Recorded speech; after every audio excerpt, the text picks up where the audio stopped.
الحمدللہ ثم الحمدللہ ہمارا عقیدہ ہے کہ صحابہ کرام اور اہل بیت اطہار یہ یوں سمجھو جیسے چار پائی کا تانا اور بانا ہے، ایک ٹوٹ جائے دوسرا برقرار نہیں رہ سکتا۔ اسی طرح جو صحابہ کرام کو نہیں مانتا وہ اہل بیت اطہار کو بھی نہیں مان سکتا۔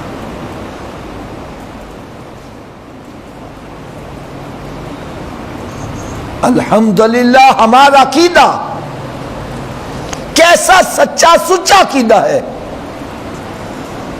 کہ میرے آقا صلی اللہ تعالی علیہ وسلم نے ارشاد فرمایا، میرے صحابہ کرام ہدایت کے ستارے ہیں، آسمان کے ستارے، اور میری اہل بیت اطہار حضرت نوح علیہ السلام کے سفینے کی طرح ہے۔ ارے جس طرح سمندر کے اندر سفر کرنے والے کشتی میں سوار ہوتے ہیں اور ستاروں سے اپنی منزل کا تعین کرتے ہیں، منزل مقصود تک پہنچ جاتے ہیں، جو صرف کشتی میں سوار ہیں ستاروں سے ہدایت حاصل نہیں کرتے وہ منزل مقصود تک پہنچ جائیں گے؟ کبھی نہیں پہنچ سکتے۔ اور جو صرف ستاروں کو مانتے ہیں کشتی کو نہیں مانتے، ارے وہ بھی ڈوب مریں گے۔ لہذا کچھ ایسے افراد ہیں جو اہل بیت اطہار کی محبت کی آڑ میں صحابہ کرام کو برا کہتے ہیں، اور کچھ ایسے ہیں جو صحابہ کرام کی محبت کی آڑ میں اہل بیت اطہار کو برا کہتے ہیں۔ اعلیٰ حضرت عظیم البرکت رحمت اللہ کیسی کمال بات کہی، وہ کہتے ہیں اہل سنت کا ہے بیڑا پار اصحاب حضور، ارے نجم ہے اور ناؤ ہے اطرت رسول اللہ کی۔ ہم کشتی کو بھی ماننے والے ہیں، ستاروں کو بھی ماننے والے ہیں، ہمارا بیڑا پار ہو جائے گا۔ کامیابی اور کامرانی اسی میں ہے۔ یقین جانو میں تو کھلی باتیں کرتا ہوں،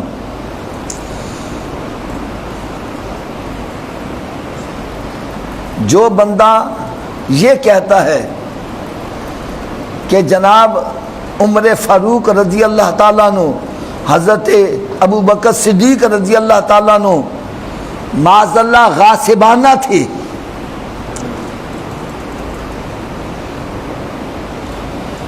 تو بھائی اس کا بھی ذرا جواب ذہن نشین کر لو۔ یہ باقاعدہ اپنی اذانوں میں اعلان کرتے ہیں علی ولی اللہ و خلیفتہ بلا فصل۔ بلا فصل سے کیا مراد ہے؟ بغیر کسی فاصلے کے نبی پاک صلی اللہ علیہ وسلم کے بعد خلیفہ ہے ہی یہی۔ حضرت ابو بکر صدیق رضی اللہ تعالیٰ عنہ، عمر فاروق رضی اللہ تعالیٰ عنہ، عثمان غنی رضی اللہ، ان تینوں کی خلافت کا انکار کرتے ہیں۔ میں پھر بھائی سوال کروں گا، اگر ابو بکر صدیق رضی اللہ تعالیٰ عنہ خلیفہ برحق نہیں تھے تو پھر علی ان کے پیچھے نمازیں کیوں پڑھتے رہے؟ ارے ہم تو ابو بکر صدیق رضی اللہ تعالیٰ عنہ کو خلیفہ اس لیے مانتے ہیں کہ وہ علی کے خلیفہ ہیں۔ یار اس سے اور بڑی میں کیا مثال دوں کہ حضرت مولا علی شیر خدا رضی اللہ تعالیٰ عنہ جب مسند خلافت پر بیٹھے تو آپ کی خلافت کے دوران فسادات بڑے تھے، تو کسی نے پوچھ ہی لیا، کہنے لگے حضرت صاحب پہلے جو 3 خلفاء تھے ان کے دور میں تو اتنے فسادات نہیں ہوتے تھے، آپ کے دور میں بڑے فسادات، وجہ کیا ہے؟ تو آپ نے دیکھو کیسا پیارا جواب دیا، فرمایا ان کا مشیر میں تھا اور میرے مشیر تم ہو۔ ان کو مشورے میں دیتا تھا، ارے وہ میرے مشوروں پر عمل کرتے تھے اور کامیاب ہوتے رہتے تھے، اور مجھے مشورے تمہارے جیسے نااہل بندے دے رہے ہیں جس کی وجہ سے کام خراب ہو رہا ہے۔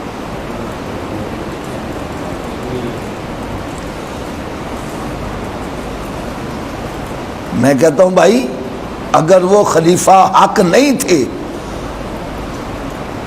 تو حضرت علی رضی اللہ عنہ ان کے ہاتھ پر بیعت کیوں کی؟ جواب کیا ملتا ہے؟ جواب ملتا ہے حافظ صاحب حضرت علی رضی اللہ تعالیٰ نے تقیہ کیا تھا. ان کے مسلک میں کیا ہے؟ لا دینا لمن لا تقیہ لہ، وہ بندہ ایمان والا نہیں جو تقیہ نہیں کرتا. تقیہ کس کو کہتے ہیں؟ اوپر سے کچھ اور اندر سے کچھ.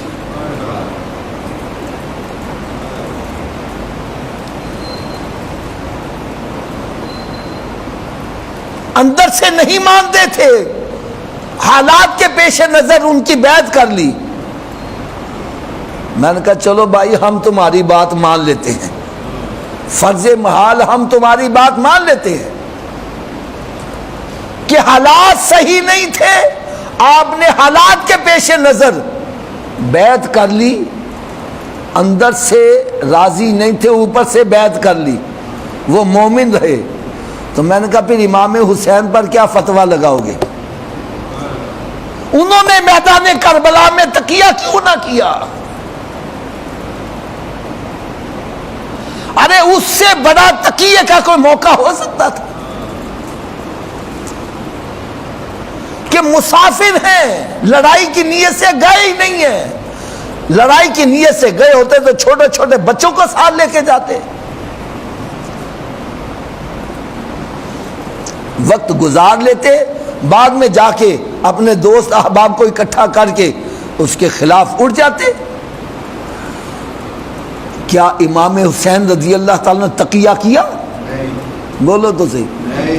تو پھر امام حسین پر کیا فتویٰ لگاؤ گے؟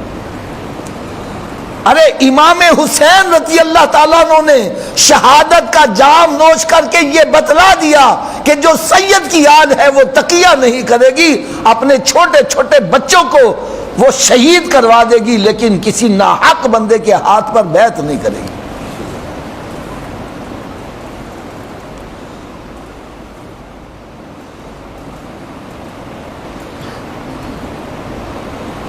حضرت امام علی مقام امام حسین رضی اللہ تعالیٰ عنہ سے بھی یہ کہا گیا تھا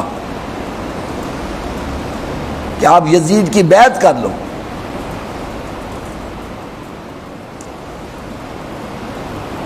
آپ نے کیا ارشاد فرمایا؟ فرمایا اگر میں ان کی بیعت کر لیتا ہوں تو پہلے خلفاء کی صداقت پر حرف آ جائے گا. لوگ کہیں گے آج جس طرح غلط بندے کے ہاتھوں میں ہاتھ دے دیا ہے اسی طرح پہلے خلفاء بھی غلط ہوں گے. فرمایا میں گردن تو دے سکتا ہوں لیکن پہلے خلفاء کی خلافت اور ان کی صداقت اور حق ہونے پر آنچ نہیں آنے دوں گا.